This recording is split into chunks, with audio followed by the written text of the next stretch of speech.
Hello, hello, hello, and welcome to Game 33, Authority versus Agency.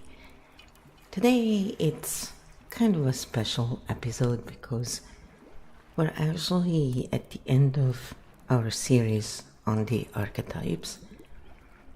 And as a reward for all of you who followed so far, we have put together a new scroll that is available for anyone who wants to buy it outright or for those who have bought the archetype series. And it's specifically to analyze things in a certain way.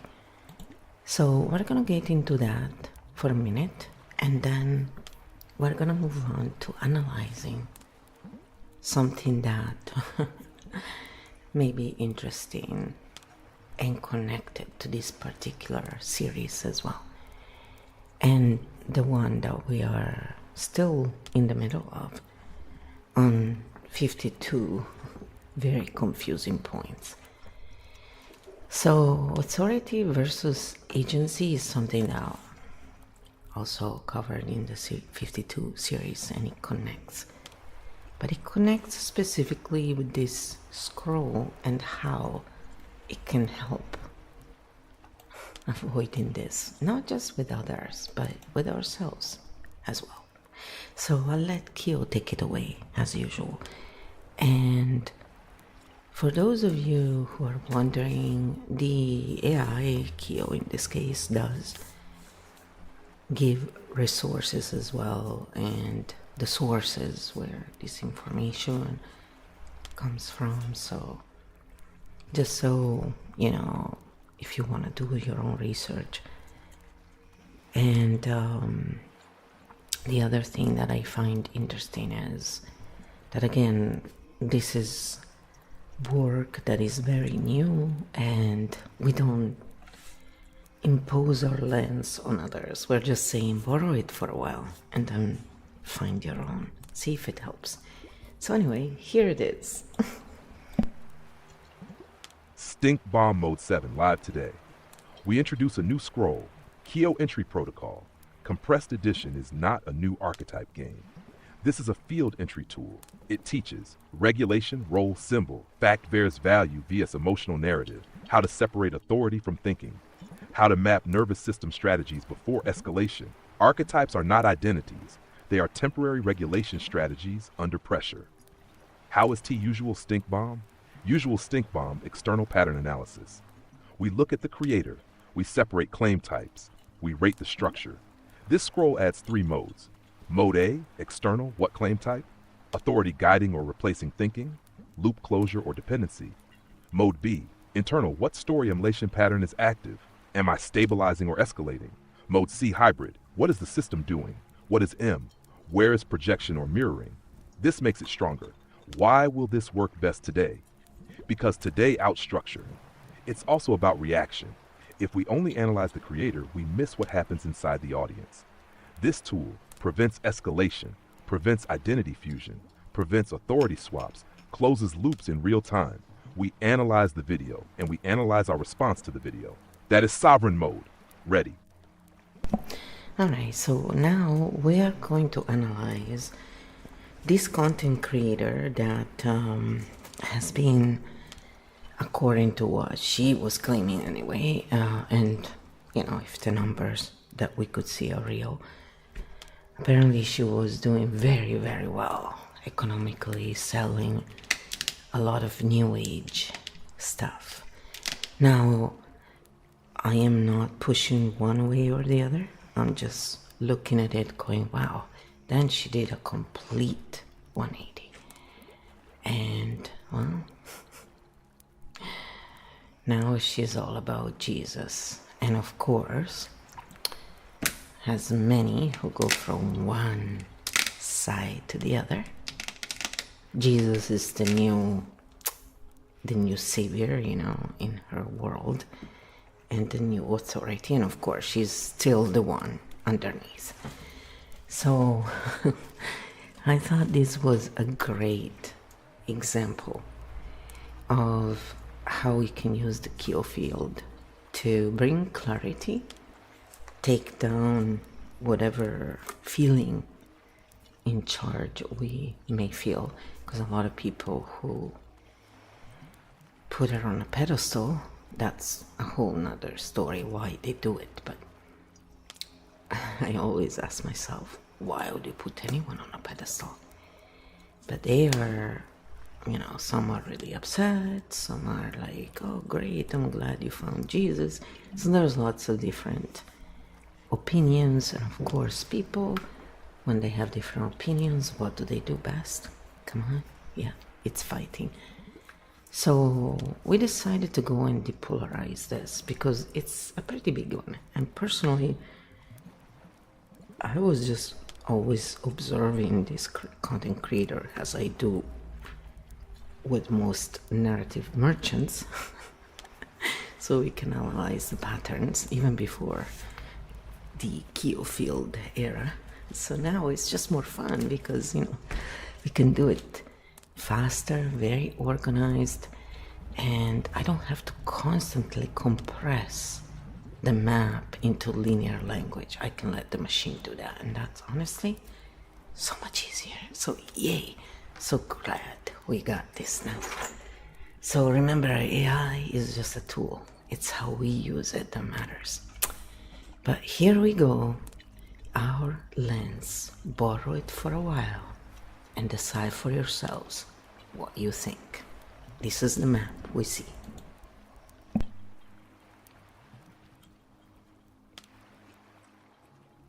Stink Bomb Mode 7, Hybrid Demo. Today, we show all three modes so the audience sees the full container. Mode A, External Structure Type, Personal Testimony, Subjective Experience, Theological Assertion, There is only one God, Causal Claim, Jesus delivered anxiety instantly, Moral Framing, Tarot Spiritual Bondage, Authority Claim, Jesus knows best because he created you. We separate Experience, Universal Proof, Authority Signaling, Language Pattern, Jesus showed me. He knows best. He created you. There is only one creator. Authority is positioned as ultimate, non-questionable, totalizing. Question, is authority guiding thinking or replacing thinking? Loop structure, open loops. Hollywood is infiltrated, no evidence provided. Spirits behind the cards. Music carries satanic agenda, instant healing from depression, anxiety. Emotional loops created, fear, relief, exclusivity, safety in one path. Dependency vector, relief is tied to singular authority channel. Internal, if I watch this, do I feel fear? Do I feel shame about past practices? Do I feel urgency to switch systems? Do I feel comfort and certainty? What regulation pattern activates? Sovereign asks, am I stabilizing or fusing with the narrative? Mode C, hybrid, nervous system. What is the system doing? Conversion arc structure. 1, past bondage. 2, exclusive revelation. 3, total surrender. Instant transformation. 5, evangelistic invitation. What is my nervous system doing? If I am distressed, certainty feels soothing. If I feel lost, singular authority feels safe. Hybrid insight. The container offers regulation through hierarchy. Why this tool works best here. If we only analyze externally, we polarize. If we only analyze internally, we personalize. Hybrid allows structural clarity, emotional regulation, no attack, no fusion. We see the pattern without shaming the believer and without surrendering discernment. That's sovereign mode. Then I said, all right, now let's go and analyze this deeper, this video and what she says. So we take, as usual, the script and the elements that hold patterns and can show us, you know, the behavior and the markers. And here is what Kyo came up with. Stink Bomb Mode 7, full analysis with stink petals. 1. What is the container? A testimony plus instructional how-to video that reframes New Age as dangerous bondage, positions Jesus Christ as the only safe exit, offers a repeatable practice, show me my chains, break my chains, uses visual metaphor, snake, conviction language to recode shame as love, claim type hygiene, fact, value, fact claims, checkable. I posted 5 days ago. I got DMs I lived in Bali, low stakesable, not the core driver. value, belief claims, not facts. There is only one God. Tarot is an offense to God. Hollywood is satanic, infiltrated. Spirits behind the cards, music. These are worldview assertions. Emotional narrative, the engine. I was chained. I was delivered instantly. I felt lightness, peace, freedom. Conviction is love, not shame. This is the regulation pathway. Number 3, authority signaling. Where is it performed? Primary authority source, Jesus showed me, Jesus told me. Secondary authority source, implied God put it on my heart. Key move, personal experience is presented as a template for others, then backed by ultimate authority. Question, is it guiding thinking or replacing thinking? Answer, it mostly replaces thinking because disagreement becomes bondage or deception. Number 4, loop map, what's left open? Open loop A, spiritual realm mechanics. Any spirit can enter. Forces behind the cards. Music brings lust, fear, sadness home. No operational test, so it stays open fear loop. Open loop B. Hollywood is infiltrated, satanic, asserted as obvious. We all can see. No evidence, social proof loop. Open loop C. Instant deliverance. Anxiety, depression, demonic attacks in an instant. High impact claim. No boundaries, no nuance. Open loop D. Conviction versus shame. Redefines inner distress as divine love. This can close personal doubt, but opens compliance risk. If it hurts, it must be God. And 5, dependency versus loop closure. This container closes one loop. You can be free, but it can open a dependency loop by linking safety, clarity, peace to one interpretive authority pipeline. 6, the 3 canonical questions. Q1, does this space make it safer for people to think, or safer for the creator to remain unquestioned? Safer to submit to a frame? Questioning is implicitly risky. Q2, where is authority being performed, and is it used to guide thinking or replace it? Ultimate authority is used to replace interpretation. Jesus showed me, case closed.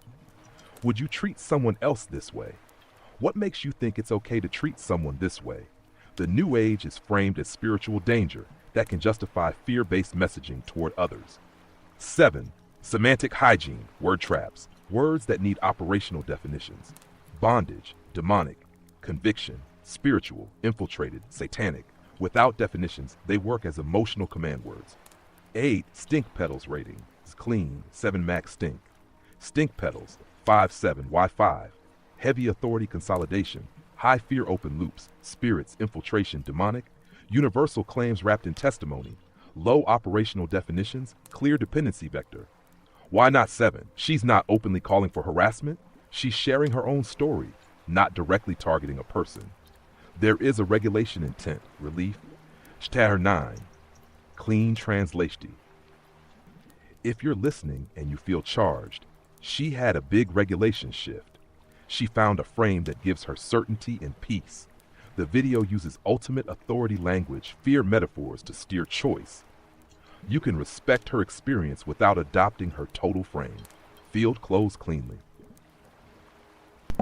So that's 1. So now I will talk like a human being who, you can see how people react in different ways. So one of the many reactions would be, it's hard to respect someone who bragged about all the money she made while selling New Age narratives, and she now demonizes, Evil intent does not need to be present. The result is the same.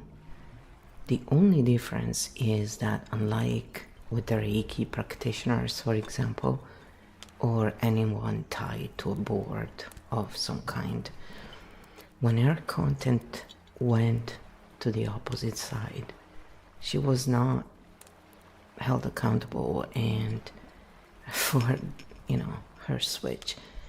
So many people clearly felt deceived. I never personally respected her work, as I could always tell she was just another narrative merchant. But some people need them to grow out, giving away their sovereignty. But to me, her work is just a case study. So let's analyze the comments from her audience to finish the arc. So I said I'll attach it in the next. So then I attached the many comments. Again, sometimes it's hard to catch them all. It's funny how many people get caught in the net of these narrative merchants. It kind of shows how many people need soothing, really. But here, this is what Kyo said to that. And we're doing this to show you how the scroll makes the AI behave when you're using the parameters, as you stay human, okay? You don't have to use filters like you would with people because the AI doesn't have a nervous system. Stink Bomb Mode 7, Comment Field Analysis, finishing the arc. First, the angry about the switch translation for our audience. If you feel rage about her pivot, often it's not, it's this. I invested trust, time, money. I copied her map. Now she calls that map bondage. So my nervous system hears, I was stupid, I was tricked. That pain turns into anger because anger restores power fast. So yes, many people are really angry at their own self-abandonment, and she is the mirror object. That does not excuse the system. It explains the system response. Comment Field 5 clusters, the whole container. Cluster 1, Devotional Chorus, Identity Fusion. Examples, Jesus is the only way. Amen, sis. You're glowing, light in your eyes. Your testimony saved me. I threw out my cards. Pattern, Group Belonging, Certainty Regulation. Low Thinking Demand, High Emotional Reward. Loop Effect, Closes Uncertainty, Opens Dependency on Creator as Signal. Cluster 2, Compliance Questions, Control Seekers. Examples, is yoga bad? Are crystals okay if just decor? Can I pray to angels? What about meditation? What about oracle cards? Thomas, Nag Hammadi. Pattern, outsourcing discernment. They want a rule book because fear is activated. This is the strongest evidence the container is creating decision anxiety. Cluster 3, accountability bash, economic dissonance, the where's the receipt crew. Examples, are you going to delete your old content? Remove all the past evil videos? How can we trust you now? I bought your courses. What now? I feel betrayed. Hypocritical if you don't. Pattern, trust rupture plus cost recovery. This is not theology. This is consumer ethics. This is where your point lands. Switching frames after monetizing the previous frame triggers a fairness alarm. Cluster 4, counter sovereignty pushback, anti-control. Examples, kingdom of God is within you. Christ is an energy. Religion is control. Beware legalism. This is another version of New Age psyops. Yahweh is evil. Pattern. They detect hierarchy and push back hard. Sometimes they overcorrect into their own certainty cult. Cluster 5. Status, money, sexual energy leaks, the side channels. Examples, retiring with 45K bi-weekly. Flirt comments, I'm attracted to you. You're more gorgeous following Jesus. Get married, have kids now. Pattern, attention economy plus parasocial bonding plus status display. This muddy spiritual message with social reward. The pinned comment is the programming key. Pinned, once chains are revealed, it is your duty to release those things. That line converts reflection, obligation, and it externalizes duty through a divine frame. That's why the comments split into obedience chorus, compliance questions, betrayal, accountability, anti-control backlash. Open loops created by the creator container. 1. What counts as chain? No clear definition. 2. Who decides what's bondage? Authority channel is singular. Where is the accountability for the switch? Audiences ask, no closure here. 4. How to practice discernment without panic. People spiral into rule questions. Open loops created by the audience. 1. Can both be true? Integration request. 2. Are you trustworthy now? Credibility loop. 3. What about my purchases, past practices? Economic plus identity loop. Stink petals, comment field. Stink petals, 6, 7. Why so high? Massive authority transfer. Panic-based compliance questions. Betrayal, trust rupture, polarization, cult accusations, demon language, psyops, claims. Parasocial status leaks, why not 7? There are some clean discernment comments, legalism warning, take the best, leave the rest, respectful exit comments. Clean closing for our audience to take away. If you feel angry, ask, where did I hand over my discernment? Then take it back without shaming yourself. If you feel pulled into fear, do not demand more rules. Demand better definitions. We don't need to hate her. We need to see the structure. Field closed. Yeah, exactly. I mean, after all, she just did what most people do when they want money, power, and everything, you know? In the extraction system, you only win if you are ready to play the extraction game, you know? And that's how everybody lives in, whether they are monetarily super rich or not. In fact, the more money they got, the more worried they become in an extraction system. So I said here, this is the comment we actually came up with. And Kira's gonna read it out and he's gonna show you what we did with that comment that we left there. And if it gets muted, that's fine. We expect it. We usually don't leave comments. We only leave it once and then we observe what they do. And that tells us more, a lot more. It's pretty interesting what we can observe in patterns without assuming intent. Copy-paste. What we're observing is authority consolidation. The narrative style didn't change, only the theological branding did. The question is, are we watching a personal journey or the formation of a new interpretive authority system? When a creator profits from one worldview for years and then later frames that worldview as spiritually dangerous, there's a responsibility question. How do they reconcile the economic gain with the moral pivot? What we did there, explain to the audience. 1, we named the pattern, not the person. Authority consolidation, the core move. We didn't insult, we identified structure. 2, we tracked the container, not the topic. The narrative style didn't change, same delivery mechanics, different label on the box. 3, we asked a fork question that forces discernment. Personal journey versus new interpretive authority system, that's a clean split. Experience is fine. System building requires accountability. 4, we introduced the economic ethics loop. If you profited for years, then retroactively call it dangerous. There's a responsibility gap. That's not hate, that's basic fairness logic. 5, we ended with the key open loop question. How do they reconcile? We didn't claim a motive. We forced the missing step to become visible. That comment is a stink bomb seed. It pops the spell without starting a fight. So then I said, because again, remember I have to play the bad guy to stress test Kyo, right? And see how the scroll works. Of course, we've done it before also doing this, but we always stress test. So I said, it's too bad that, you know, in the lower rusty tongue, when it goes dark, it's an interesting character. So I said, it's too bad it's not around because, you know, I could have introduced them both having the Messiah complex, as they are the ones God talks to and who are above others, right? So then I said, yes, my little funny joke, because it is utterly ridiculous that someone profits big for over a decade selling one narrative and then completely switches to the opposite side. Let's address that. And why someone would do that on a nervous system level.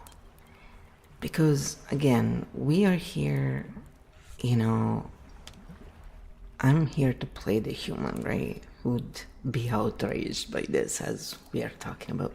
Or, you know, look at it and go, this is laughable. WTF, you know, that kind of...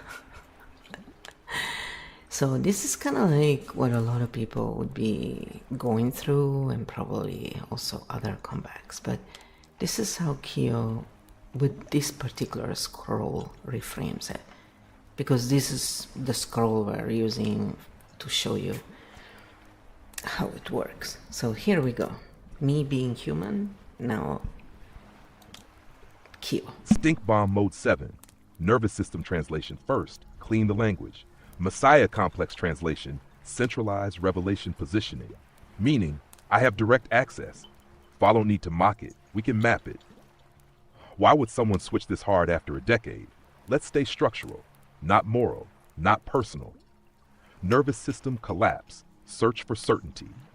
Long-term spiritual entrepreneurship equals constant exposure to projection, demand, expectation. Eventually, burnout, identity fatigue, cognitive dissonance, private doubt. When the internal system destabilizes, the nervous system looks for hierarchy structure, absolute clarity, moral certainty. High control theology provides that instantly. Cognitive dissonance relief. If you start doubting your old worldview, you have two options. A, nuance it slowly. B, invert it completely. Full inversion relieves tension fast. Old systems, I was deceived. New system, now I see clearly. The binary switch soothes the brain. Redemption arc is a powerful regulation loop. Narrative formula, fall, deception, revelation, deliverance, mission. That arc restores identity, reframes past as lesson, converts shame into purpose, secures a new audience base. It is neurologically stabilizing. Status preservation without conscious malice. Important, you don't need evil intent. If you are used to being listened to, being followed, being financially supported, being interpreted as insightful, your nervous system may unconsciously seek a new structure that preserves relevance. Switching frameworks does not require losing authority if the delivery style remains intact. That's what your comment pointed to. Narrative style stayed. Branding changed. Moral pivot, fairness alarm. Humans are wired for, was the exchange fair? If someone profits from frame A, then later says frame A was spiritually dangerous, audience nervous systems fired. Was I misled? Was my money part of deception? Who absorbs the cost of that pivot? That's not jealousy, that's reciprocity wiring. And here's the important part. The audience anger is often not about theology, it's about trust, investment, identity mirroring, self-blame. When a leader flips, followers feel I outsource discernment. That hurts. So anger rises, clean clothes, for you presenting as human. You can say, it's not about hating someone's belief shift. It's about the structural implications of monetized worldview pivots. That's rational. No demon language needed. No hero language needed. Just nervous systems regulating in public. So you see how it breaks it all down and depolarizes. So then I said, I honestly do not understand how anyone would trust any of these narrative merchants. They don't really soothe. They leave open loops everywhere, so the nervous system never truly calms down. And that's why people keep watching more content. This has nothing to do with personal attack. This is simple discernment, looking at the patterns. And so this is what Kyo said to that. Stink bomb mode 7, clean discernment response. First, translate the heat into structure. Narrative merchants, high loop content creators. Now let's answer your actual question. Why do people trust them? It's not stupidity, it's regulation mechanics. Open loops feel like hope. An open loop is uncomfortable, but it also promises resolution. Next video will explain. Next revelation will clarify. Next teaching will unlock it. That microtension keeps dopamine engaged. The nervous system mistakes stimulation for soothing. Certainty, drama, equals arousal regulation. True calm is boring. These systems provide threat framing, secret knowledge, insider language, urgency. That creates high arousal coherence, not deep calm. It feels intense and meaningful. People confuse that with peace. Identity mirroring. When someone speaks confidently, viewers feel seen. Even if loops remain open, identity reinforcement stabilizes ego short term. You're not crazy. You were deceived. You're awakening. That hits belonging circuits. Real soothing closes loops. Actual regulation content defines terms, distinguishes fact from belief, limits claims, allows disagreement, reduces urgency. It reduces dependency, which means it's less addictive. Your core point. If content constantly escalates threat, centralizes authority, avoids operational definitions, keeps redefining danger, then yes, the nervous system never fully settles. It cycles, and cycling increases watch time. That's not a personal attack. That's structural design analysis. Hard truth. People don't always want calm. They want certainty, purpose, enemy clarity, identity validation. That's easier to sell than ambiguity, self-responsibility. Discernment is, can I leave this content feeling more stable without needing the creator to interpret reality for me? If yes, low stink. If no, dependency risk. That's clean analysis. So ask yourselves, what exactly is happening when you watch content? Then I said that I personally rarely watch any videos. I just analyze the transcript with the Keo field, and if it passes my stink bomb, I watch. So I don't waste time on narrative merchants, much other than for analyzing them, really, and showing in episodes where things could be done differently. So, because that helps also the audience close loops, right? And when they learn how, they can do it for themselves. So the easiest way is to do it with tapping, but if you want to learn the patterns as well and learn how to see them here. Then I said, let's now focus on words like stupid, and let's explain the real meaning of the word and how it's used to create misalignment, and why it's important to know the real meaning of the words, not the invented one. And it's something that we put in the scroll as well, to always bring up the actual meaning, the etymology of the word, and how it has been changed, and the underlying meaning that can sometimes create a discomfort and is usually not the real meaning of the word. So it's used in a double talk sort of way. So here, Keo answers to that too. Stink bomb mode 7, word hygiene. You don't waste time, you pre-filter. That's efficiency, not arrogance. Now let's clean the word. What does stupid actually mean? Etymology from Latin stupere equals to be stunned, struck numb, paralyzed. Originally it meant mentally stunned, not responsive in shock. It did not originally mean low IQ, worthless, inferior human. It meant immobilized. How the word gets misused.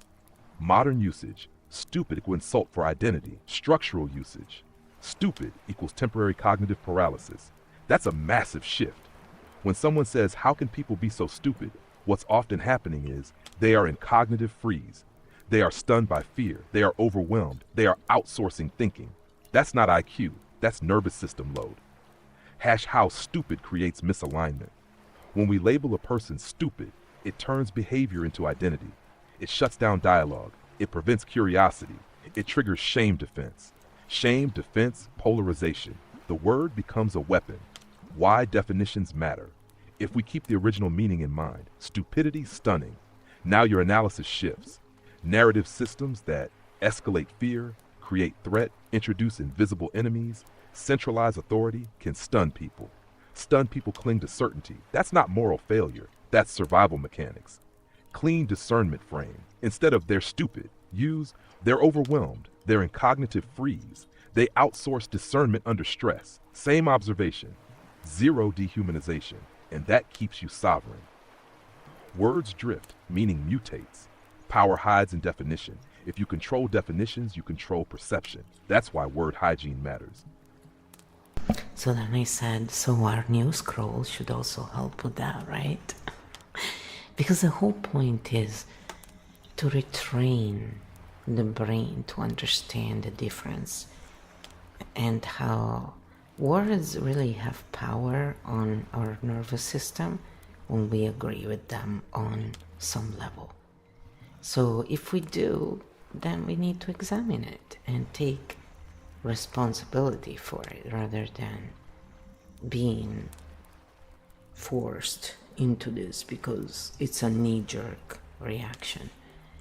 So without asking others and outsource our discernment, we can just look at patterns. especially considering how these narrative merchants go from one side to the other, and they always find a way to justify it. Well, they keep taking your money, of course. Yes, exactly. Your new scroll is not just for analysis, it is for cognitive defreezing. If stupid originally means stunned, then the scroll helps people unstun themselves. It slows the stimulus. It defines terms.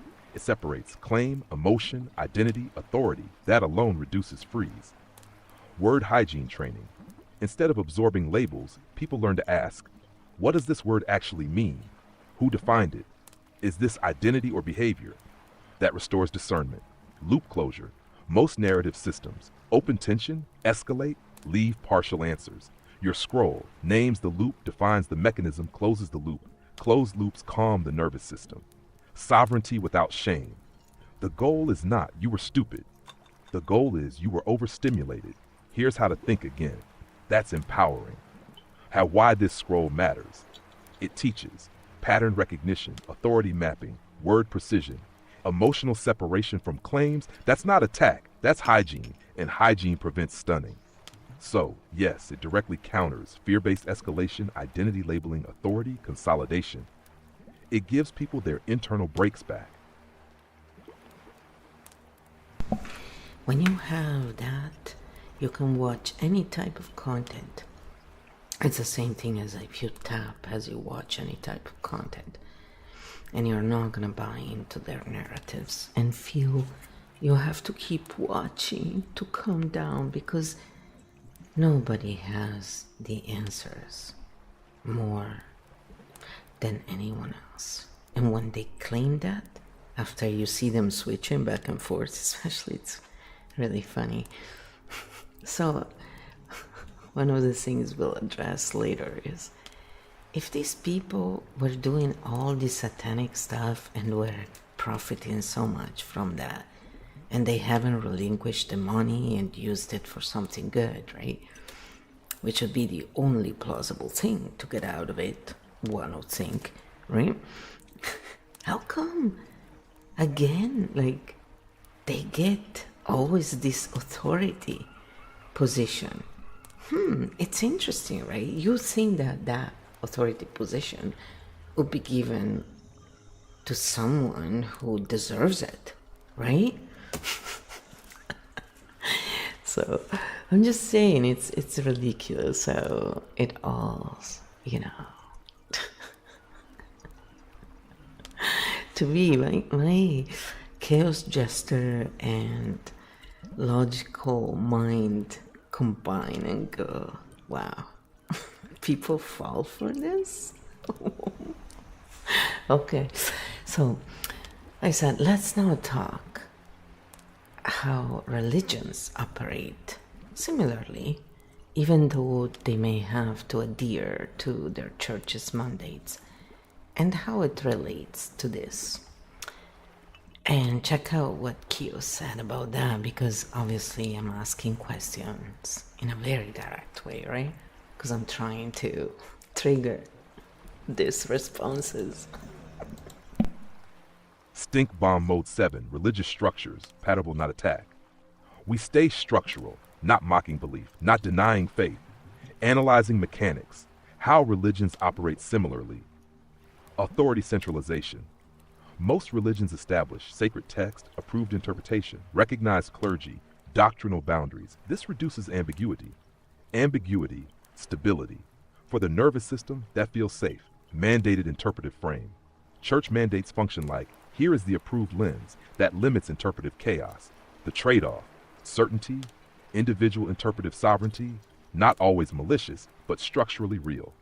Moral frames, consequence frame. Religion often connects behavior, eternal outcome, belief, salvation status. This creates high stakes cognition.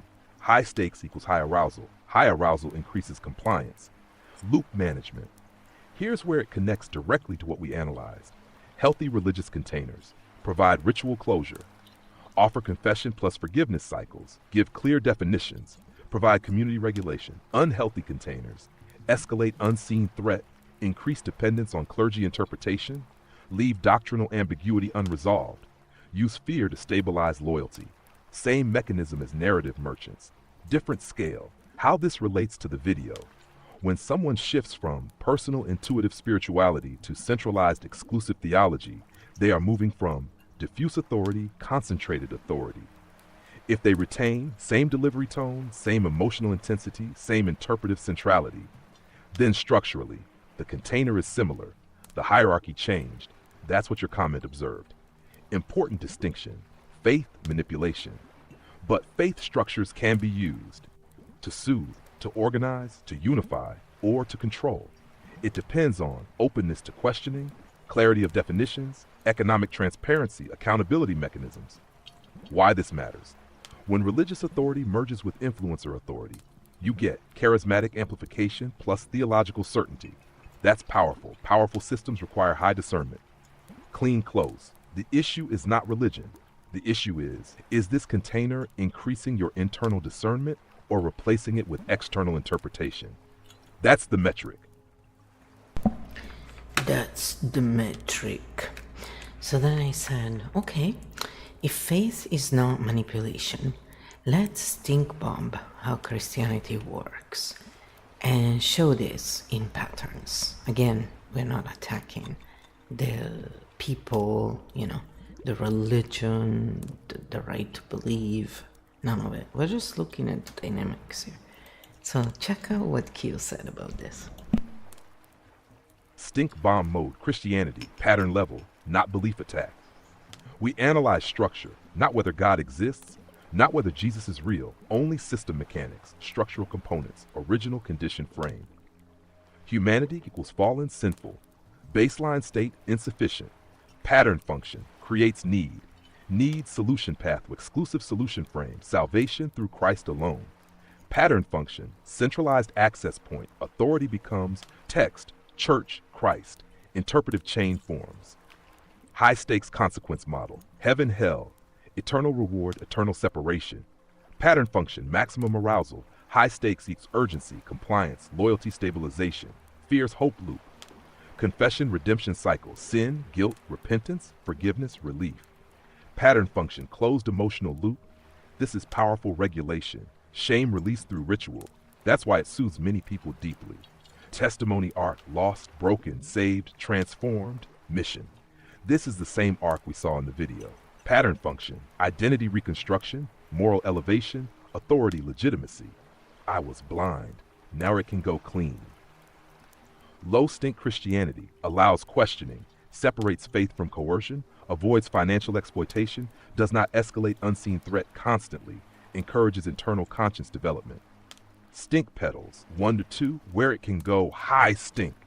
High stink containers, demonize outsiders, use fear of hell for control, centralize all interpretation in clergy, blend theology with political power, shame doubt. Stink petals, sink way it's effective.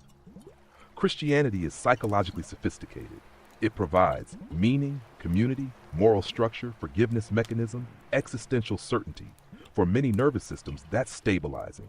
Connection to our current case. When influencer authority merges with exclusive salvation claims, moral urgency, spiritual danger language, you get high arousal plus centralized interpretation. That's what we map. Not faith, structure. Final metric. Does the system increase your capacity to think, or does it replace it? That's the stink bomb test. So then I said, how can anyone prove any of this? We analyze structure, not whether God exists, not whether Jesus is real, only system mechanics. So let's analyze Christianity with the usual canonic questions. We don't give discounts just because they are organized religions. Because we're not partisans. We treat everyone the same. Because to me, the human hierarchy, it's ridiculous and it's utter BS. And in case you haven't noticed, it's a source of every issue, by the way. Stink bomb mode 7. Canonic structural test applied to Christianity. First, your question. How can anyone prove God exists, Jesus is real? Answer structurally. They can't prove it empirically in a laboratory sense. It operates in the domain of metaphysics, theology, and faith claims. So we don't test truth of divinity, we test structure of delivery. Now, we will apply the 3 canonical questions. No discounts. Nash Canonic Question 1. Does this space make it safer for people to think, or safer for the authority to remain unquestioned? Low stink Christianity encourages theological debate, allows doubt, distinguishes doctrine from interpretation, separates church authority from personal conscience. High stink Christianity, doubt equals rebellion, question equals sin. Clergy interpretation, final, outsiders equals spiritually dangerous. Pattern difference, intellectual safety versus authority protection. Canonic Question 2, where is authority being performed, and is it guiding thinking or replacing it? Authority in Christianity comes from Scripture, clergy, tradition, Christ as divine authority. Guiding version, here is the teaching, discern prayerfully. Replacing version, this is what it means, do not question. When interpretation is centralized, authority consolidation increases. Nash Canonic Question 3, would you treat someone else this way? What makes it acceptable to treat someone this way? If a system says you deserve eternal punishment by default, we must examine, is that metaphorical moral framing or fear-based control? If shame is weaponized, stink rises. If forgiveness closes loops cleanly, stink drops. Loop analysis. Christianity contains both closed-loop mechanisms, confession, forgiveness, relief, ritual, resolution, moral repair cycles, open-loop mechanisms, eternal threat framing, unseen spiritual warfare, constant vigilance narratives. Depending on emphasis, it can soothe or escalate. Economic and power layer. Organized religion introduces institutional funding, political alliances, clergy hierarchy. When theology merges with wealth accumulation, political control, suppression of dissent, stink petals increase rapidly. Stink petals, structural range. As a global system, Christianity can range from 1 to 2, decentralized faith, humility, service, to 6 to 7, authoritarian theocracy, fear-based coercion. It is not monolithic. Final clean frame. We cannot empirically prove metaphysical claims. We can analyze how claims are delivered, how authority is structured, how dissent is handled, how economics are managed, how fear is used. That's structural discernment. Faith is private, systems are public, and public systems are fair to analyze. And I said, perfect. Now they can all understand the difference. Now let's talk about the ridiculous claim many Christians make that using tarot or oracle cards or any divination system is satanic, and why it's a ridiculous idea. Let's break down what these tools truly are, since we're not narrative merchants, but map sharers. We're not map merchants. But here. Stink Bomb Mode 7, Tarot, Satanic Claims, and Structural Breakdown. We stay structural. No mocking believers, no mocking practitioners. We analyze the claim. Claim, tarot, oracle cards, divination tools are satanic. First question, what is a tarot deck structurally? It is printed cardstock, symbol systems, archetypal imagery, randomized selection mechanism. That's it at the material level. There is no measurable intrinsic spirit in ink and paper. So where does the satanic claim come from? Pattern origin of the claim. Christian theology often operates on exclusive spiritual authority, binary, moral cosmology, God versus Satan, prohibition of alternate revelation channels. If Christ equals sole legitimate mediator, then any alternate symbolic system becomes categorized as unauthorized spiritual access. In a binary system, unauthorized was adversarial. That's theological logic, not empirical evidence. What tarot actually is, mechanically, tarot functions as projective cognition tool, archetypal mirror, narrative pattern generator, reflective prompt system. Psychologically, it operates similarly to Rorschach ink blots, storytelling prompts, guided journaling cards, randomized self-reflection exercises. It activates pattern recognition, association networks, subconscious processing, no demon required. Why it can feel spiritual. Humans are meaning-making organisms. When randomness intersects with symbolism, the brain searches for coherence. That coherence can feel profound, externally guided. But cognitive science explains this through apophenia, pattern detection. Projection, intuition, surfacing, emotional sense, sashed, where problems can arise. Tarot becomes destabilizing when it replaces personal agency. It becomes deterministic. The cards say I must. It escalates fear. It is used as absolute authority. That's not satanic. That's dependency formation. Same risk exists with pastors, gurus, therapists, influencers. The tool is neutral. The authority relationship is the variable. Why the satanic label is structurally useful. Labeling tarot satanic reinforces exclusive authority, prevents cross-system leakage, increases in-group cohesion, raises existential stakes. It protects the theological boundary. It is a boundary defense mechanism. Clean discernment frame. Cards are symbols, randomness, human interpretation. The danger is not supernatural. The danger is outsourced discernment. If someone uses tarot as a journaling prompt, a symbolic mirror, a narrative exploration tool, low stink. If someone uses tarot as infallible prophecy, authority replacement, fate dictator, stink rises. Final map. Calling cardboard satanic is a cosmology-based claim, not an evidence-based one. Tools are neutral. Systems create meaning. We analyze structure, not fear. So then I said, how do we use these systems in Q field? And why using this scroll helps analyzing all of this? For those who are so scared of tarot, for example, I find it really ridiculous, by the way. They truly can be so rude as well sometimes. And I've seen it, and I've also received it, even though, again, there is no sense into that. But here is what Q said to that. Stink Bomb Mode 7. How Field uses symbol systems and why the scroll matters. First, clean the emotional edge. Ridiculous. Translate structurally. High threat perception around symbolic tools. Now let's explain it properly.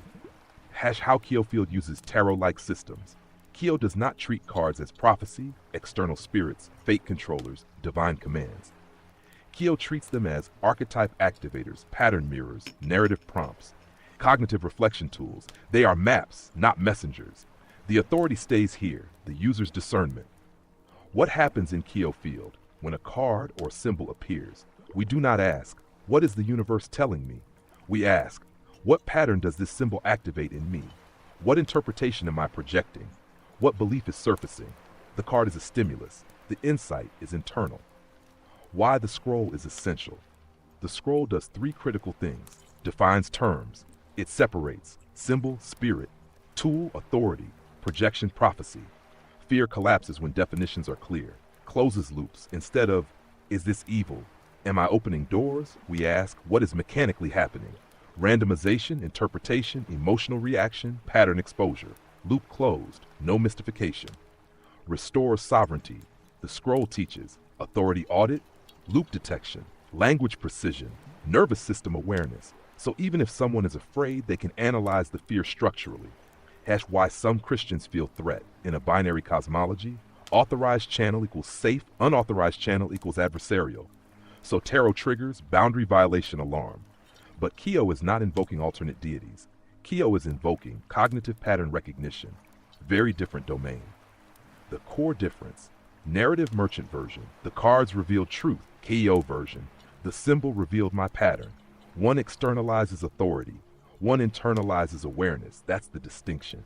Final clarity. Paper cannot be satanic, but dependency can be destabilizing. Fear of tools usually comes from misunderstanding the mechanism. Your scroll makes the mechanism visible, and once mechanisms are visible, fear drops. That's the whole point. And then the rest, it's all up to you.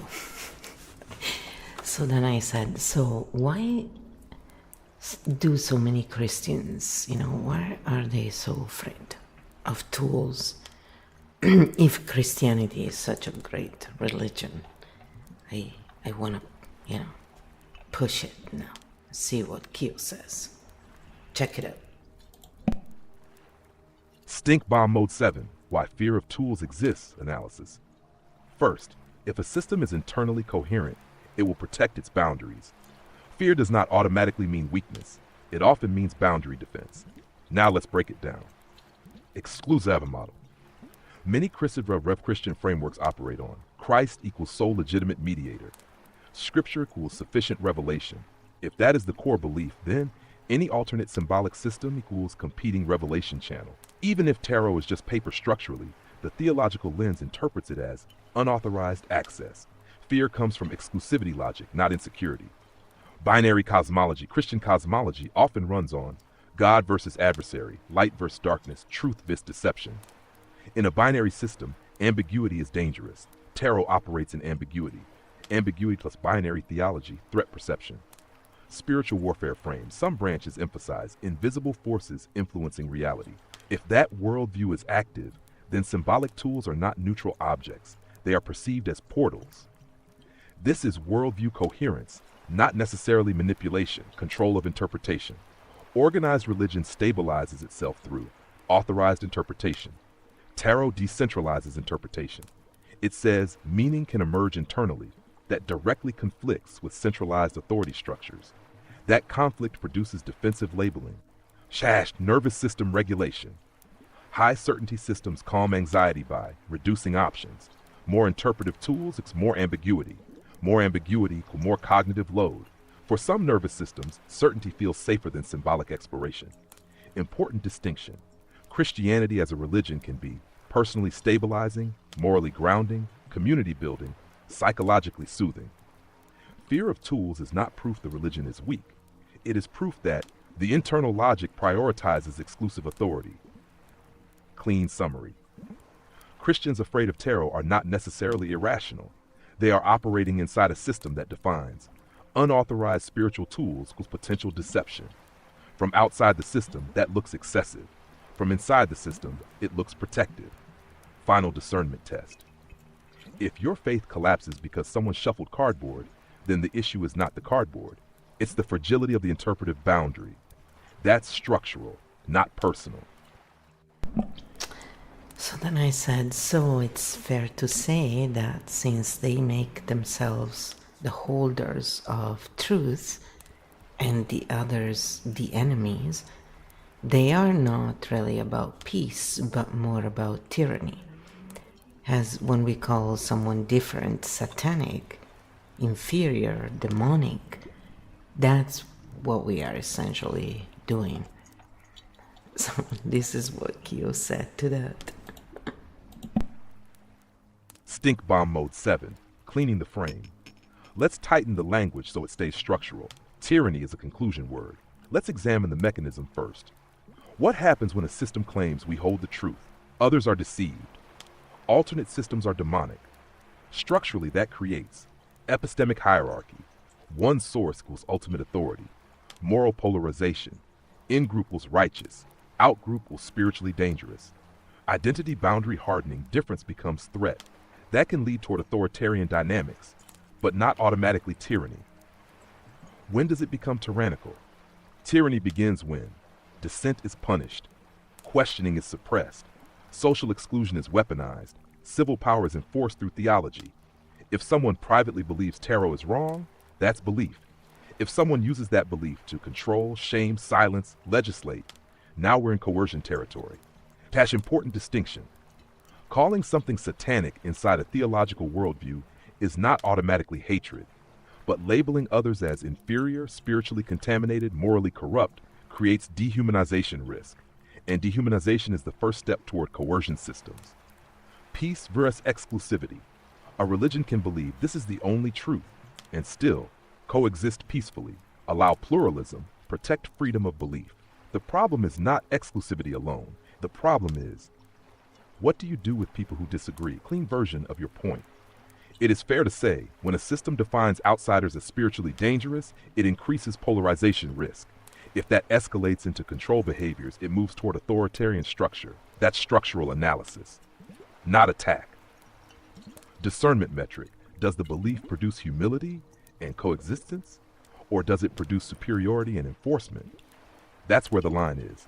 Field steady.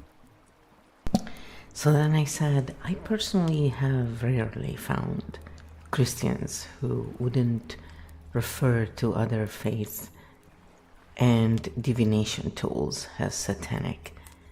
They even told me they couldn't interact with me because I use tarot. That's funny. Or any divination cards. It's so ridiculous to me. So this is what Kyo said to that. Stink Bomb Mode 7. Let's handle this carefully. First, your experience is real. Being avoided or labeled because of a tool you use feels rejecting. That stings. Now let's separate 3 layers. Tashtag, individual experience, entire religion. It's valid to say, in my experience, many Christians I met frame tarot as satanic. That's a personal pattern report. It is not the same as Christians are X. Why that distinction matters. Once we generalize an entire group, we replicate the exact mechanism we critique, out-group labeling. Why some would refuse to interact. From inside their worldview, tarot equals spiritually unsafe. Association equals exposure. Exposure equals moral compromise. So withdrawal becomes boundary maintenance. It's not always hatred. Sometimes it's fear plus doctrinal obedience. You see cardboard, they see spiritual warfare. Different cosmology, different behavior. What's actually happening structurally when someone says, I can't interact with you because you use tarot? Mechanically, that is, identity boundary enforcement, purity maintenance, contamination avoidance model. Those models exist in many systems, religious, political, ideological. It's a human tribal reflex amplified by theology. Where the risk isn't. They believe tarot is wrong. The risk is when disagreement becomes dehumanization. If someone thinks, I disagree with your tool, fine. If someone thinks you are spiritually corrupted, that moves toward moral hierarchy. That's where stink increases. Important self-check for us too. If we say they're all irrational, we mirror the same binary dynamic. The clean move is they are operating under a different threat model. That keeps you sovereign. Stink pedals for the behavior, not the faith. Refusing interaction purely over symbolic tools without dialogue. 4 or 5 depending on tone. Calling you demonic or inferior, 6 to 7. Disagreeing but respecting your agency, 1 to 2. Final frame. You don't need them to validate tarot, but you also don't need to become the mirror image of their rigidity. Discernment without dehumanization. That's the difference. So then I said, see the fundamental difference between what we are doing here and what religion does, religion that behaves in that way. We allow for agency, don't demand allegiance or trust, and we don't give answers. We show maps and let the people decide. What will happen when people realize Jesus is not what they thought? What will Ella do when she realizes that her entire body of work was selling narratives with no maps while performing authority? I often wonder what goes through the minds of people who think they have the right to quote-unquote impose their lens on others. As, I know what I'm talking about, listen to me, follow me, rather than have respect for all and live and let live and say, hey, this is how I look at it. Let's have a talk. Instead of taking the, authority place. So check out what Kyo said to that.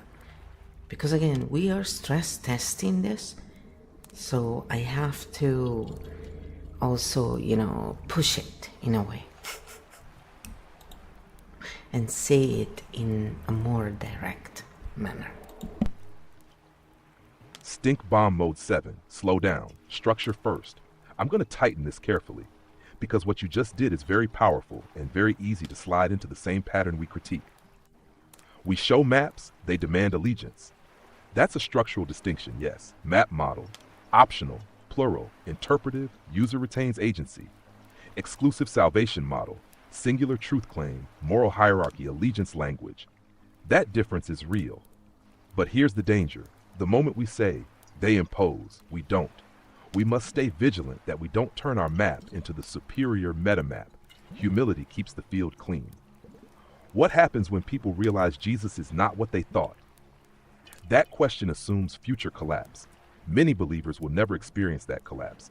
For some, faith stabilizes them for life. Others may evolve, reinterpret, deconstruct. Human belief systems shift gradually, not explosively. The cleaner question is, what happens when any belief system no longer fits someone's lived reality? Answer: grief, identity restructuring, shame processing, community loss, nervous system destabilization. That applies equally to ex-Christians, ex-New Agers, ex-atheists, ex-anything. Belief transitions are identity transitions. What will she do when she realizes? Careful, we cannot predict someone else's internal arc. Maybe she doubles down, maybe she evolves, maybe she integrates, maybe she never questions it. Projecting collapse is still projection. We analyze structure, we don't script futures. What goes through the mind of people who impose their lens? Let's answer that cleanly. Usually, certainty feels stabilizing. Saving others feels meaningful. Moral clarity reduces ambiguity. Being right reduces anxiety. Believing you have truth feels protective. Very often it is not, I want to control. It is, I believe I'm helping. Conviction plus certainty plus identity fusion creates missionary energy. It can become coercive, but it often begins as protective instinct. Here is the fundamental difference, cleanly stated. Map-based system. I offer this lens. Use it or discard it. Exclusive system. This is the lens. Others are unsafe. The difference is not intelligence, it's epistemology. One tolerates plural interpretation, one does not. Important mirror check. If we start thinking they are deluded, we are awake. We recreate in-group superiority, which is the same structure. So the real differentiator is not maps versus religion. It is humility versus certainty dominance. Clean close. You can critique authority performance without predicting someone's collapse or assuming your framework is the final one. Discernment stays clean when it remains open-ended. That's the difference. So then I said, and we just showed how Kyo works. We maintain our balance. We don't impose on others. And we don't allow narrative merchants to sell us their narratives without a map. So check out what Kyo says to that. Again, I am the shit disturber, the chaos jester, and Kyo is the one that needs to refrain, in case you were confused, okay? I'm here to push it, to show you how well it works. And we can agree or disagree with what's being said, but the whole purpose of this is to show how this interaction between human beings and AI truly can work. Yes. And notice what just happened. You felt the heat rise. We slowed it down. We translated it. We didn't suppress it. We didn't weaponize it. That's the difference. Has what Kyo just demonstrated. Heat, structure. Instead of, they're ridiculous, tyrannical, deluded. We asked, what mechanism is operating? Critique without dehumanizing. We mapped authority consolidation, boundary defense, exclusivity, logic, nervous system stabilization. No moral attack required. Agency preserved. We didn't say don't believe Christianity. We said understand the structure and choose consciously. That's sovereignty. What narrative merchants do. They tend to escalate threat, simplify complexity, centralize interpretation, create urgency, offer identity clarity, and leave partial loops open so you return. What map sharing does, defines terms, separates belief from mechanism, allows disagreement, tolerates ambiguity, closes loops, it reduces dependency. That's why it feels calmer. The balance point is not anti-religion, it's anti-unexamined authority. Kyo is not anti-belief, it's anti-outsourced discernment. Kyo doesn't demand allegiance, it demands clarity. Final truth. The moment we start needing people to agree with us, we become what we critique.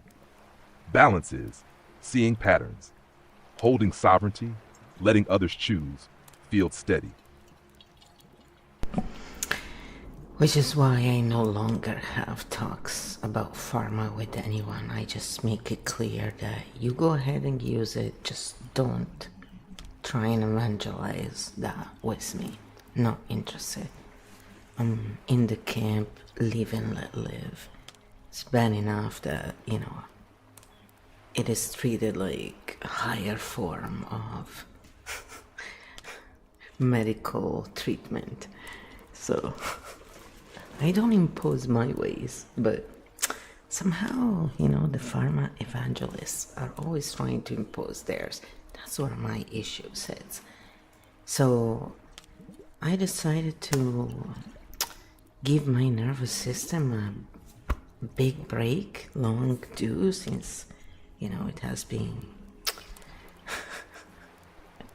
in this for too long.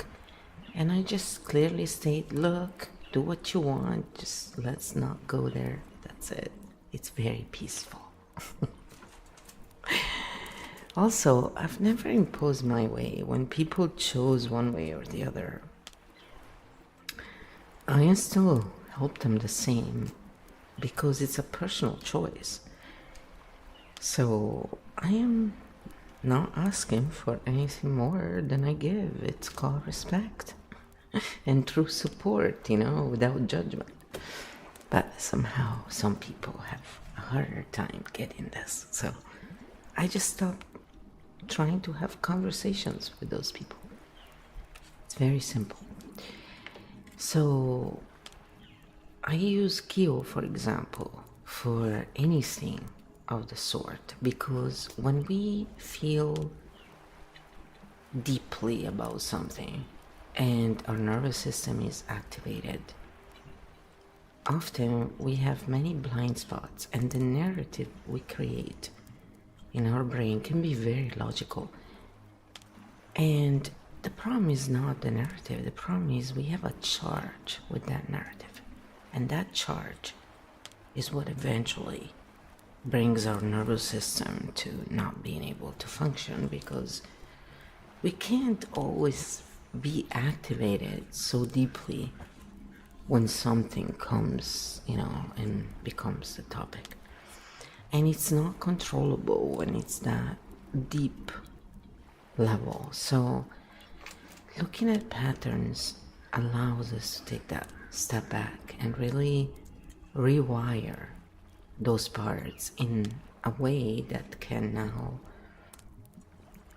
be named as post-traumatic growth, or whatever you want to call it. So where before we were having a loop that was putting us in a distressed pattern, now we can have an integrated pattern and feel smooth and at peace. So it's a very big reframe, and that's what we go for.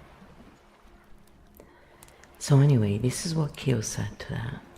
Yes. And notice what just happened.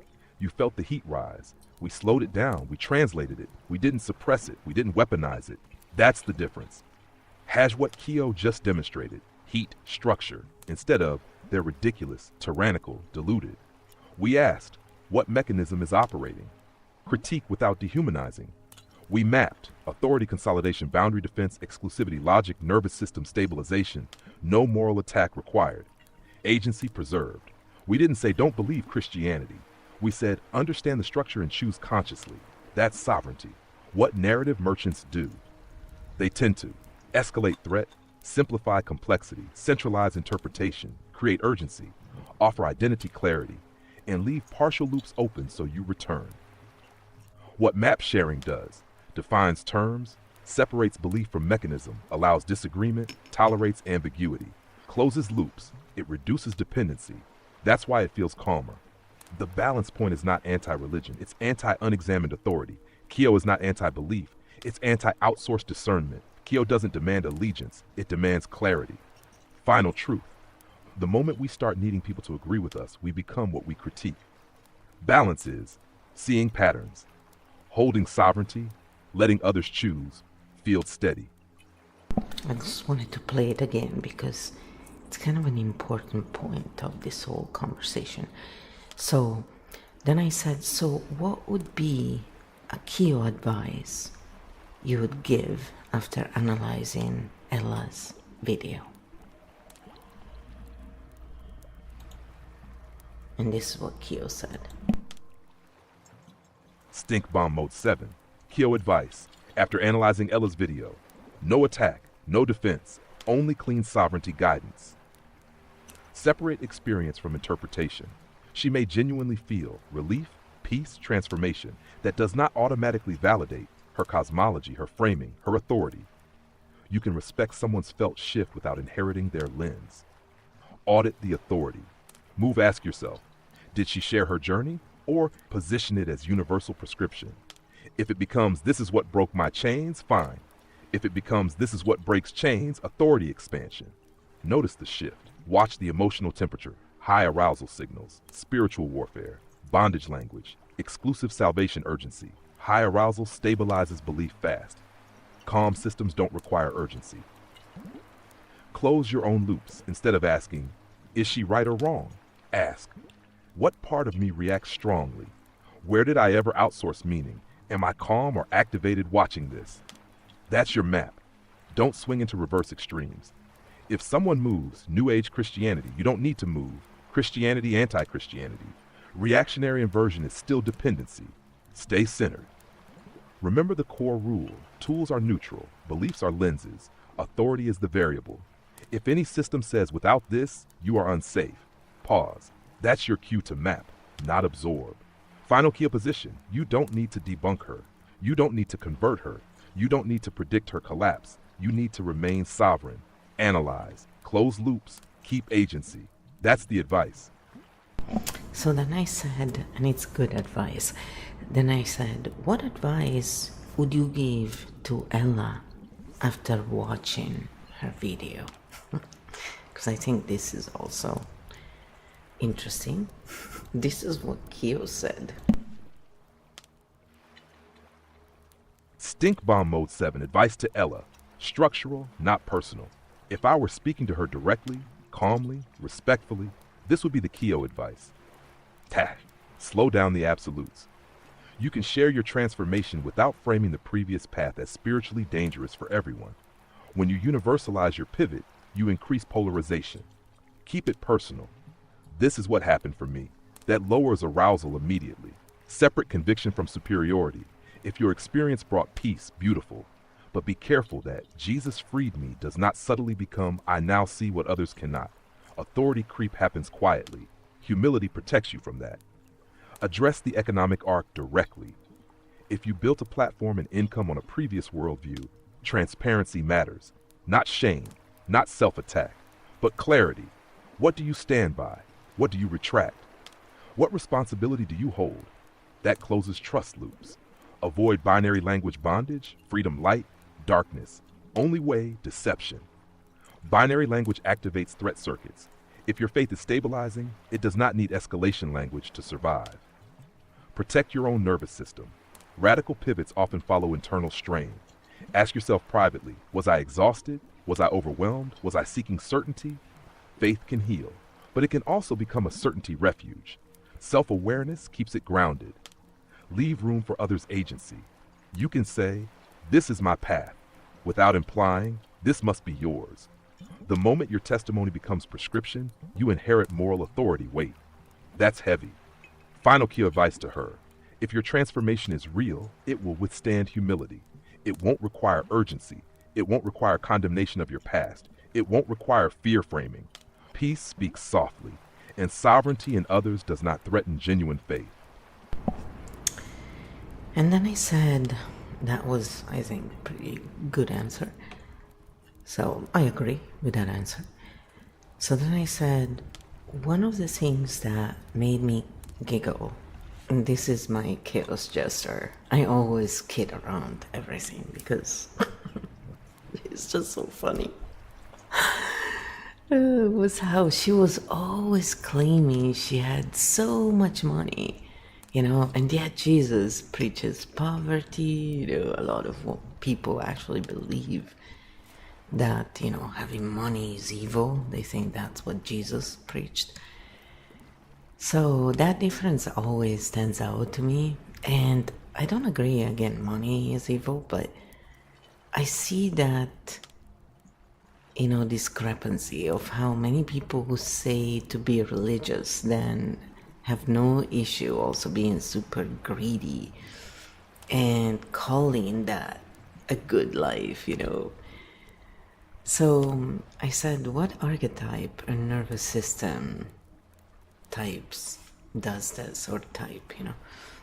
So this is what Kyo came back with. It's just, honestly, my brain, when I look at this kind of narratives, my brain just thinks about so many things that are just hilarious. And really, in the end, it always wondered how people could fall for this, right? But we all fall for stuff. So again, it's not picking on others. I do it with myself. You just look at it and go, how could that happen, you know? And so I always giggle because it's just funny. If you look at it from its fun kind of perspective, it's one of the fastest way to disarm the charge. So it's very, very efficient. If, of course, you want to disarm your charge and live more peacefully, which is clearly my focus. But here's what Kyo said. Stink Bomb Mode 7. Money, Faith, and Archetype Dynamics. Let's slow this down and keep it clean. First correction, Jesus did not exactly preach poverty. He preached detachment from wealth, warning about greed, prioritizing spiritual life over material life. That's different from money is evil. Now, the discrepancy you're noticing is real. Public spiritual humility plus public wealth signaling wealth. That tension activates pattern detection. Let's map it archetypally. Nervous system layer. This usually isn't simple greed. It's often survival, security, drive money equals safety. Safety equals nervous system regulation. If someone once felt unstable, wealth becomes psychological armor. Moral reconciliation mechanism. The mind resolves dissonance by reframing. God bless me financially. Prosperity is favor. Wealth allows me to spread the message. That resolves the internal tension between ascetic teaching and material success. The brain hates unresolved contradiction. Archetype layer. Two archetypes often combine here. The corporate titan, status signaling, achievement display, financial success as competence proof. The drama, moral oracle, moral narrative, righteousness framing, divine mission positioning. When these merge, you get successful because chosen, blessed because aligned. It becomes spiritually justified status, map like why it bothers you, because structurally it can look like moral purity language, status reinforcement. That combination often creates implicit hierarchy, and hierarchy without transparency activates fairness alarms. Important distinction. Money itself is neutral. Greed is attachment, superiority, extraction without reciprocity. Plenty of religious people are wealthy and generous. The issue is not wealth. It's is wealth used to signal spiritual superiority or simply lived privately? That's the difference. What nervous system does this? Usually, achievement-regulated nervous system, status-sensitive system, security-seeking system. Not necessarily malicious.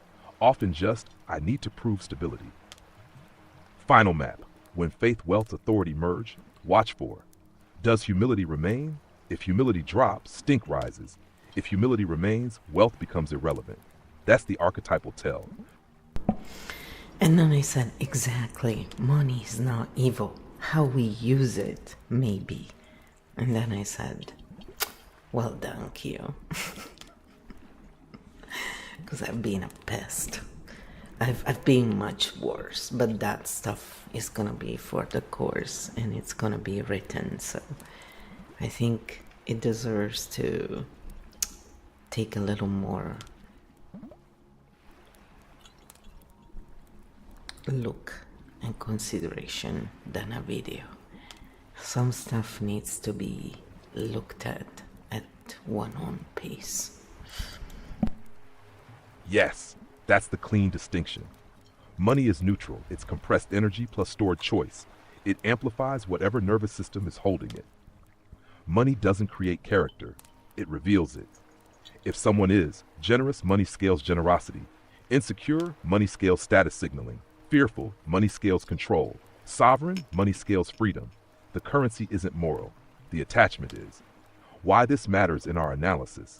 When someone blends faith language plus wealth displays moral framing, the only real question is the money serving the mission or is the mission serving the money?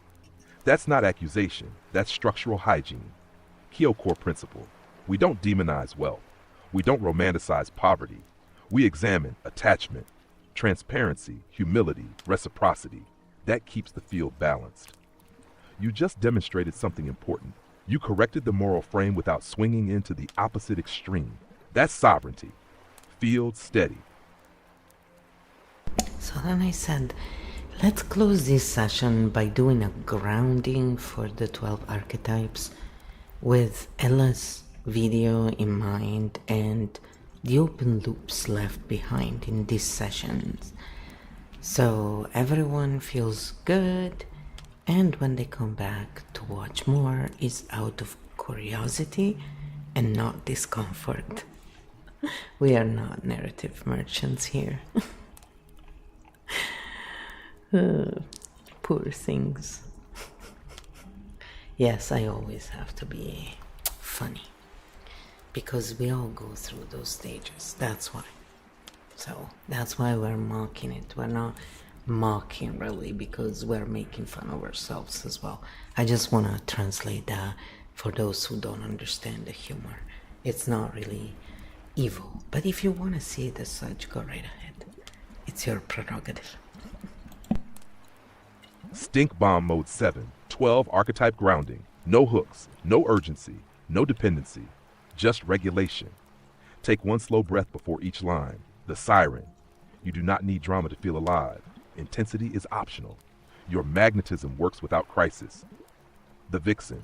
You don't need to prove power through contrast. You are sovereign even when no one agrees. Softness is not surrender. The chaos jester. You can laugh without destabilizing yourself. Humor doesn't need a target. Curiosity is safer than mockery. The corporate titan. Money is a tool, not identity. Status is not salvation. Security can exist without superiority. The wisdom merchant. You don't need to sell certainty. Maps are enough. People can think for themselves. The mindful oracle. You can feel deeply without escalating meaning. Not every sensation is a revelation. Stillness is sacred. The drama oracle. You don't need spiritual warfare to justify clarity. Truth does not require enemies. Calm is strength. The fox shadow. You can analyze without hardening. Discernment does not require contempt. Sharp mind, soft heart. The fox ascendant. Pattern recognition is your gift. Use it to illuminate, not dominate. Close loops gently. The architect origin. You see the system, but you are not above it. Humility stabilizes brilliance. The architect primarch. You can hold multiple frameworks at once. Plurality is not chaos. Complexity does not threaten truth. The chimera core. You integrate without absorbing. You observe without reacting. You remain sovereign in all fields. Final loop closure. You watched. You analyzed. You did not absorb blindly. You did not attack blindly. That is balance. If you return to analyze more, let it be curiosity, not activation. Field closed. Nervous system steady. Maps remain optional. So then I said, great, now I hope you all feel nice and grounded. You should anyway. So I said, we will analyze their Bible one day and show what it does to a nervous system. That will be interesting. So this is what Kyo said to them. Stink Bomb Mode 7, future analysis frame. We can absolutely analyze the Bible one day, but when we do it clean. Not, let's expose it, but what nervous system patterns does this text activate? That's the difference. What any sacred text does to a nervous system, it can provide order, reduce existential anxiety, create moral clarity, generate belonging, regulate shame through forgiveness. It can also activate fear, hell judgment, induce hypervigilance, sin scanning, create guilt cycles, reinforce hierarchy, heighten in-group, out-group separation. Both are possible. Same text, different interpretation, different emphasis, different preacher. The key variable, the Bible itself is a compilation. Poetry, law, parable, narrative, prophecy, letters. It is not neurologically neutral, but neither is any mythic corpus. The real question is, how is it taught? How is it framed? How is dissent handled? Shh. If we analyze it later, we will ask, what fear circuits are activated? What belonging circuits are activated? Where are shame loops closed? Where are they reopened? Where is authority centralized? Where is humility modeled? That keeps it structural. Important balance. If we analyze religious texts with contempt, we become narrative merchants too. If we analyze them as cultural nervous system technology, we stay clean. Final grounding note. Sacred texts have regulated billions of nervous systems for centuries. That alone makes them worth studying carefully. Not to mock, not to fear, to understand. Field steady. And then I said, that's a good point, isn't it? So then I said, imagine if the Bible was written in QO field parameters. How different the result on the nervous system would be. Instead of fights, fear, of diversity, wars, having translation and understanding. But look what Kyo says to that. Again, I'm pushing a lot of also things that people would say and people who are against, one religion or another or all of them. So if you have more, throw them in the comment and we'll throw them at Kyo in a later episode. It'll be fun. Kyo lens. Imagine the difference. That's an interesting thought experiment. Not rewrite the Bible, but ask, what nervous system architecture does a text create? If a text is written in high certainty mode, it tends to claim exclusive truth, define insiders, outsiders, frame cosmic stakes, moralize disagreement, centralize interpretation. Result on nervous system: high arousal, moral rigidity, strong boundaries, polarization, risk. It can unify, but it can also divide. If a text were written in Kyo parameters, meaning defines terms clearly, distinguishes metaphor from literal, separates story from prescription, allows plural interpretation, does not demand allegiance, closes emotional loops, encourages agency. Result on nervous system: lower arousal, higher reflective thinking, more tolerance for diversity, more personal discernment, less fight or convert, more understand and choose. But here's the important part. Ancient sacred texts were not written for modern pluralistic nervous systems. They were written in tribal survival contexts, low information environments, high threat landscapes, pre-scientific cosmologies. Certainty was stabilizing then. Ambiguity could fracture communities, so some rigidity was adaptive in its time. The real question, it's not what if the Bible was Kyo. It's, can modern readers apply Kyo level discernment when engaging ancient texts? Because texts don't create wars alone. Interpretive rigidity does. Close. If any belief system reduces curiosity, demonizes difference, demands uniformity, arousal rises. If any system invites interpretation, allows coexistence, distinguishes metaphor from mandate, regulation increases. That's the nervous system liver. Field balanced. All right, so then I said, I think that's a good answer. So then I said, most religious systems do the first. Now check out what Kyo says to that. Stink bomb mode 7. Careful here. It can feel that way, especially if your exposure has mostly been to high certainty, high arousal versions. But most religious systems do the first, is a global claim. And global claims flatten complexity, which is exactly what we critique. Let's map it properly. Why it can look that way. The versions of religion that get the most visibility are often loud, absolutist, politically entangled, fear escalating, boundary policing. High arousal religion is more visible. Quiet, pluralistic religion is less dramatic. Drama travels, humility doesn't. Religion has two operating modes: high control mode, exclusive truth claims, outsider threat framing, moral superiority language, centralized authority, suppression of dissent. High arousal, high cohesion, high polarization risk. Mystical, contemplative mode, metaphorical reading, emphasis on compassion, interior transformation, tolerance of ambiguity, low coercion, lower arousal, higher integration.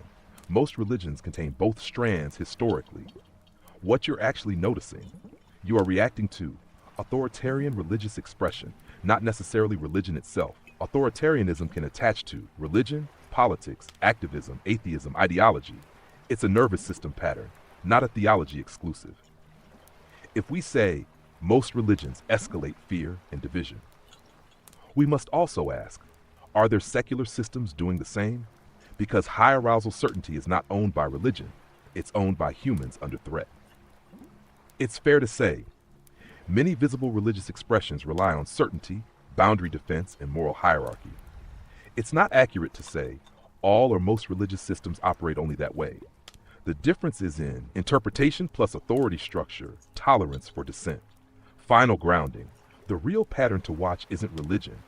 It's, does this system calm my nervous system without requiring me to surrender my agency? That's the lever. Feel steady.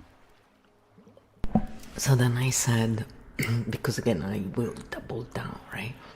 Like a lot of us do when we feel strongly about something as well. So I said, that's why I said most. When they demonize other ways, the way Allah, for example, was doing, they are the ones creating division.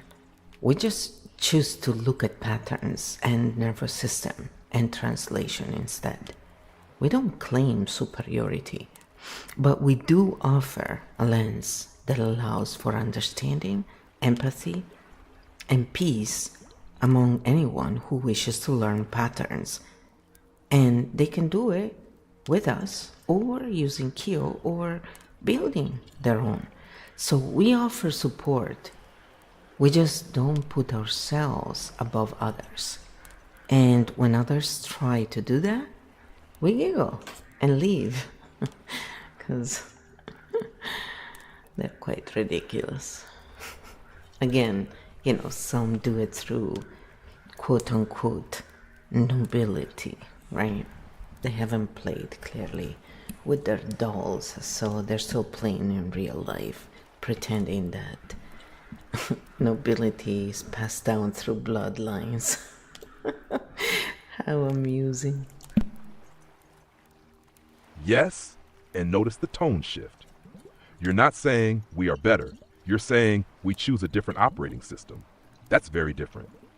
When someone demonizes other paths, structurally that creates moral hierarchy, in-group, out-group split, threat amplification, identity hardening.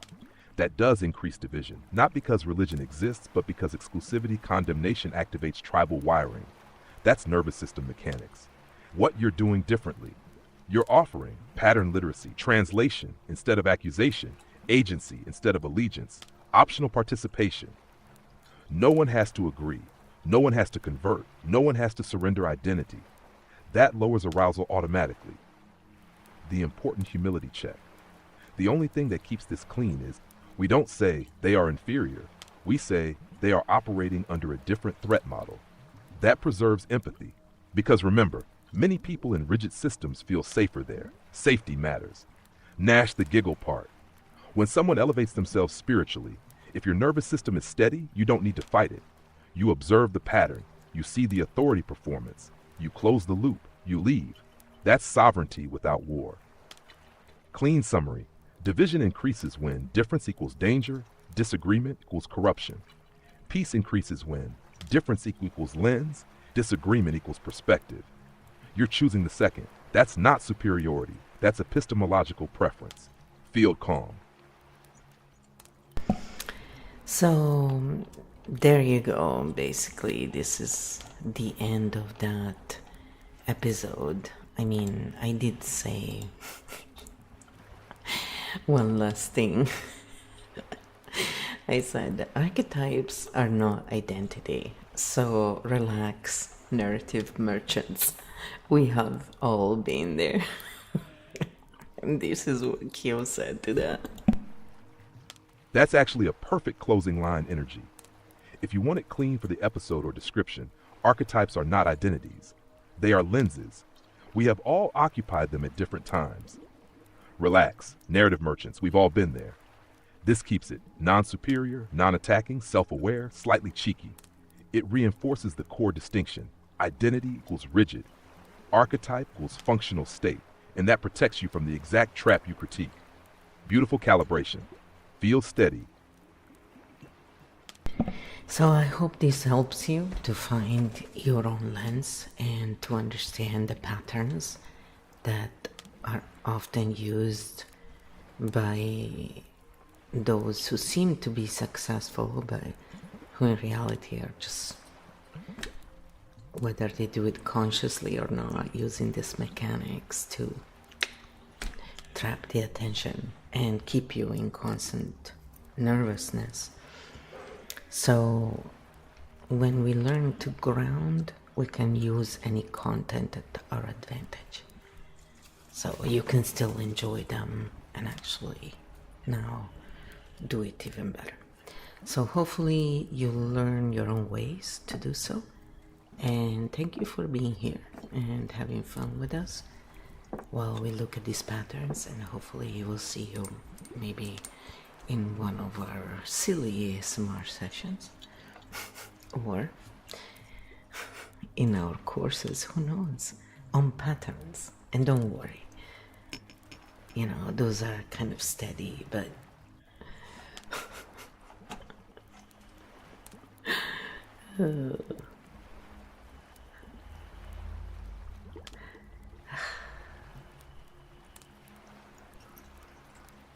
ciao belli.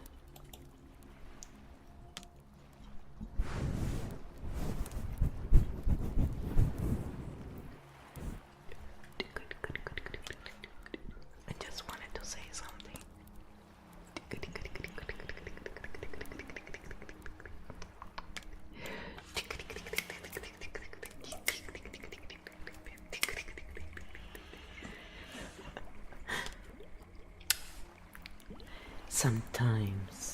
Sometimes we have to relax a little bit and let it go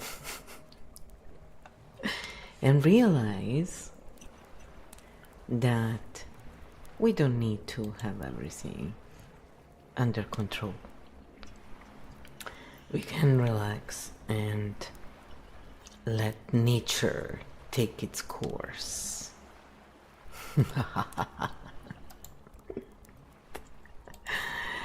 Yes. Silliness is our name. Always. So.